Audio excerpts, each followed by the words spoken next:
Alors, dans cette vidéo, nous allons voir des éléments de logique.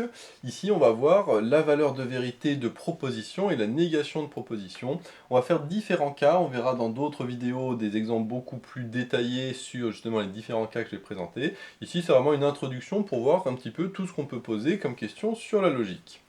Donc déjà, on nous donne une première proposition ici, qui est que pour tout n appartenant à grand N, il existe un P appartenant à grand N tel que n soit égal à 2 puissance P. On nous demande d'écrire la négation de cette proposition et la valeur de vérité de cette proposition.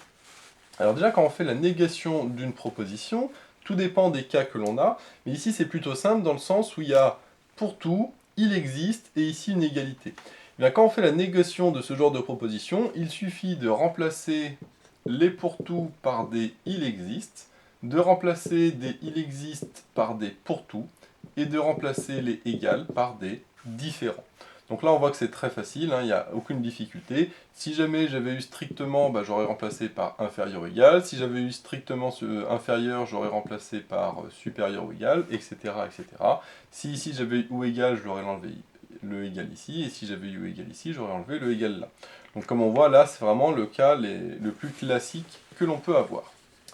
Alors du coup, commençons par la négation. D'après ce que je viens de dire, le pour tout, on remplace par il existe. Ça veut dire qu'on met il existe petit n appartenant à grand N, tel que le il existe, je le remplace par pour tout. Donc pour tout P appartenant à grand N. Et là, le égal, je le remplace par différent. Donc ça fait n différent de 2 puissance P. Donc voilà la négation de la proposition qui est ici. Maintenant, il faut donner la valeur de vérité. Alors pour donner la valeur de vérité, soit on donne la valeur de vérité de ça, soit on donne la valeur de vérité de ça, et on sait que l'une est contraire de l'autre, c'est-à-dire que si ça c'est vrai, ça c'est faux, et si ça c'est faux, ça c'est vrai. Donc après, on prend le plus simple des deux à montrer si c'est vrai ou faux, et comme ça, à ce moment-là, ce sera beaucoup plus simple. Alors ici, il faut bien penser que faut regarder ce qu'il y a au début. Là, il y a marqué pour tout, là, il y a marqué il existe. Alors, soit on a quelque chose qui commence par il existe, et à ce moment-là, du coup, le plus simple pour montrer que ça c'est vrai, c'est tout simplement de trouver ce petit n. Hein, à partir du moment où on trouve ce petit n qui convient, et bien à ce moment-là, on montre que ça c'est vrai. Ou alors, ici, pour montrer ça, comme ça commence par pour tout, là au contraire, on va montrer que c'est faux en trouvant un contre-exemple.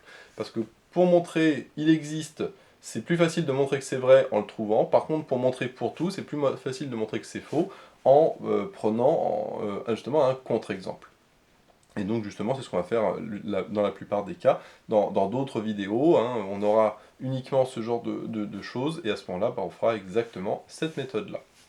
Donc bien évidemment, il faut savoir aussi qui est vrai et qui est faux. Ça, c'est assez facile à trouver d'abord.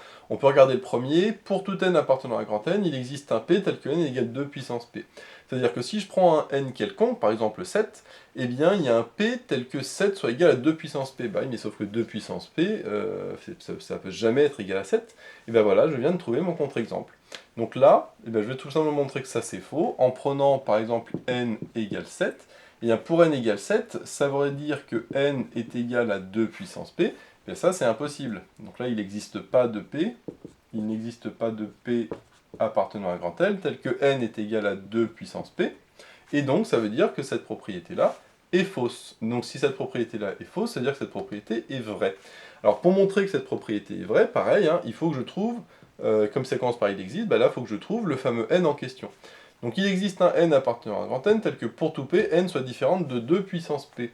Et bien en effet, je peux reprendre la même chose. Si je prends n égale 7, est-ce que pour tout p, n est différent de 2 puissance p? Bah oui, je sais que pour tout p appartenant à grand N, 7 est différent de 2 puissance p, et donc du coup, ça marche aussi, parce que pour tout p, 7 ne vaut pas 2 puissance p, et donc là, ici, ça marchait dans les deux cas, là, soit je trouve ici un contre-exemple, soit je trouve ici un exemple qui marche.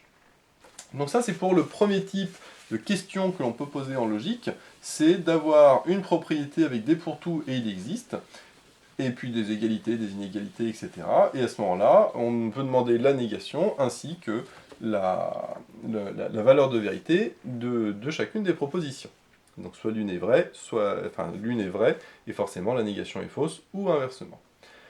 Maintenant, dans un autre type d'exercice, on peut aussi demander, alors là je ne vais pas faire la négation, juste la valeur de vérité, mais on pourrait aussi demander la négation, de ces différentes propositions qui sont là. Alors, là, encore une fois, on a deux types différents d'expressions. Soit on a pi égale 5 et 2 plus 3 égale 5, ou ici avec des ou. Donc, soit on a ici des et des ou, soit on a des implications. On va voir que c'est totalement différent. Alors, ici, quand on a un et, eh bien, pour que ce soit vrai, il faut que les deux propositions à gauche et à droite du et soient vraies. Alors que par contre, pour un ou, c'est un ou, ce qu'on appelle inclusif, c'est-à-dire que l'une ou l'autre ou les deux propositions sont vraies. Donc pour le et, ben on va regarder si à gauche et à droite c'est vrai. Est-ce que pi égale 5? Non. Est-ce que 2 plus 3 égale 5? Oui.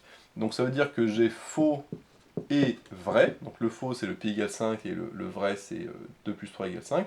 Sauf que faux et vrai, ben ça je sais que ça fait faux, puisque la seule manière d'avoir un vrai avec un et, c'est que les deux soient vrais. Bon, ici j'en ai qu'un seul des deux qui est vrai, donc ça ne marche pas.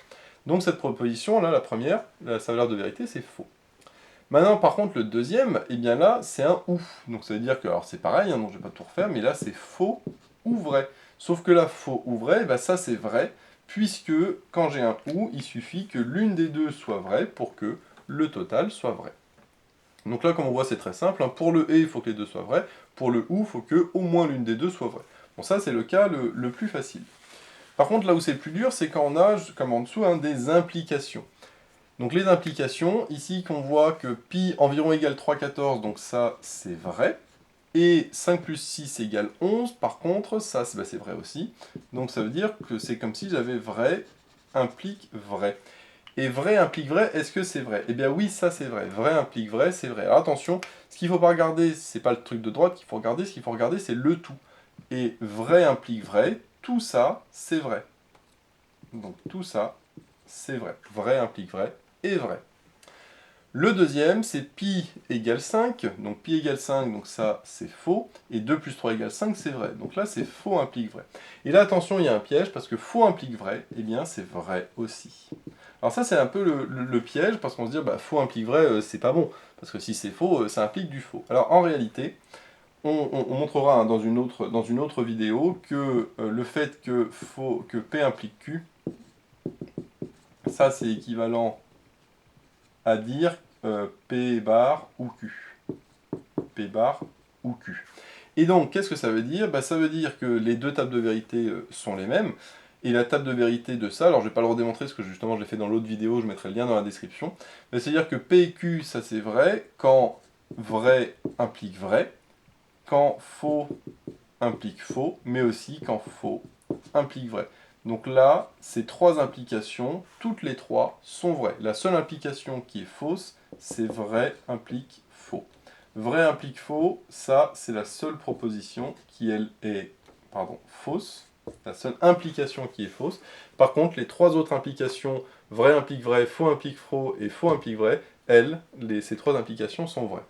Et bien là justement c'est ce que j'ai, là j'ai faux implique vrai, et bien faux implique vrai, c'est vrai.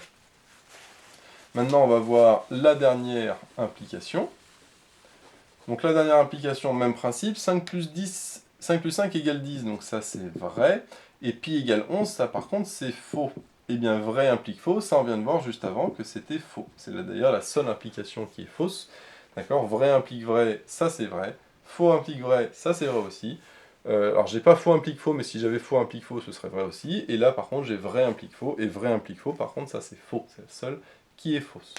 Donc comme on le voit, on a différents types de raisonnements qui sont différents, parce que ici c'est avec des pour tout avec des il existe, ici c'est avec des et des ou, ici c'est avec des implications.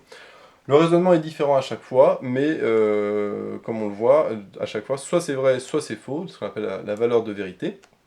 On peut avoir aussi comme ça des négations, comme la première question, où là c'est le plus simple et le plus classique, parce que quand on a des pour tout et il existe, c'est facile, il suffit de tout inverser, hein. Les pour tout deviennent des il existe, et il existe deviennent des pour tout. Ne pas oublier aussi de faire la négation de ça. Là on pourra faire la négation de ça aussi, hein, bien évidemment, on pourrait faire hein, avec, quand c'est et ou, on peut le faire avec la formule de Morgan. Quand c'est avec des implications, à ce moment-là, il vaut mieux le faire avec justement l'autre propriété qu'on a vu dans l'autre vidéo. Je vous mettrai le lien dans la description, mais en tout cas c'est lié à ça. Et super important, rappelez-vous bien que faux implique vrai, ça c'est une proposition qui est vraie. C'est un peu contre-intuitif, mais c'est une proposition justement qui est vraie, et je le démontre justement dans la fameuse deuxième vidéo. Donc voilà, j'espère que cette vidéo sera utile. N'hésite pas à liker, à t'abonner et à laisser un commentaire, ça fait toujours plaisir. J'ai mis le lien dans la description vers la deuxième vidéo ainsi que vers d'autres vidéos de logique.